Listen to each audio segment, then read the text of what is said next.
తెలంగాణ సంస్కృతి సంప్రదాయాలకు అద్దం పట్టే పండుగ బతుకమ్మ. ఇవాళ సాయంత్రం భాద్రపద అమావాస్య నుంచి దుర్గాష్టమి వరకు బతుకమ్మ సంబరాలు జరగనున్న ఈసారి బతుకమ్మ ఉత్సవాలను గ్రాండ్ గా నిర్వహించేందుకు ప్రభుత్వం రెడీ అయింది.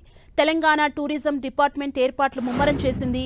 రాష్ట్ర స్థాయి ఉత్సవాలు ఇవాళ హనుమకొండలోని 1000 స్తంభాల గుడి నుంచి ప్రారంభించబోతోంది. బతుకమ్మ పండుగపై వివిధ కథలు ప్రచారంలో ఉన్నాయి. వరంగల్ జిల్లా పర్వతగిరి మండలం చౌటపల్లిలోనే ఈ పండుగ పుట్టిందని ప్రాచుర్యం పొందింది. దీంతో ఉమ్మడి జిల్లా కేంద్రమైన వరంగల్ నగరంలోని 1000 స్తంభాల గుడి నుంచే ఉత్సవాలను ప్రారంభించాలని ప్రభుత్వం నిర్ణయించింది.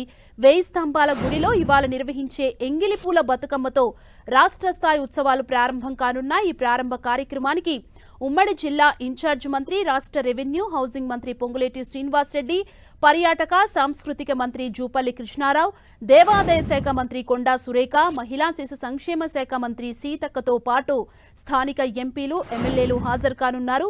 వారి చేతుల మీదుగా రాష్ట్ర స్థాయి బతుకమ్మ ఉత్సవాలు ప్రారంభం కానున్నాయి.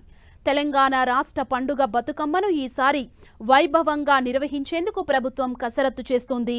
మహిళలకు ఎలాంటి అసౌకర్యం కలగకుండా ప్రభుత్వ ఆదేశాలతో ఇప్పటికే పర్యాటక, దేవాదాయ శాఖ అధికారులు ఏర్పాట్లపై ఫోకస్ పెట్టారు. టూరిజం ఎండోమెంట్తో పాటు జీడబ్ల్యూఎంసీ ఆధ్వర్యంలో 1000 స్తంభాల గుడిలో లైటింగ్ సిస్టమ్ పెట్టారు.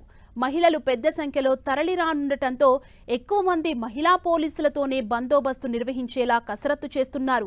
1000 స్తంభాల గుడి ఆవరణలో తాగునీరు, టెంపరరీ టాయిలెట్స్ ఏర్పాటు చేశారు. ఉత్సవాల్లో జోష్ నింపేలా సౌండ్ సిస్టంతో పాటు ఎప్పటికప్పుడు పారిశుద్ధ్య నిర్వహణకు మున్సిపల్ సిబ్బందిని నియమించారు. ఇవాళ సాయంత్రం ఎంగిలిపూల బతుకమ్మ సంబరాలు ఇప్పటికే టూరిజం ఎండోమెంట్ ఉన్నతాధికారులు ఏర్పాట్లను పర్యవేక్షించారు.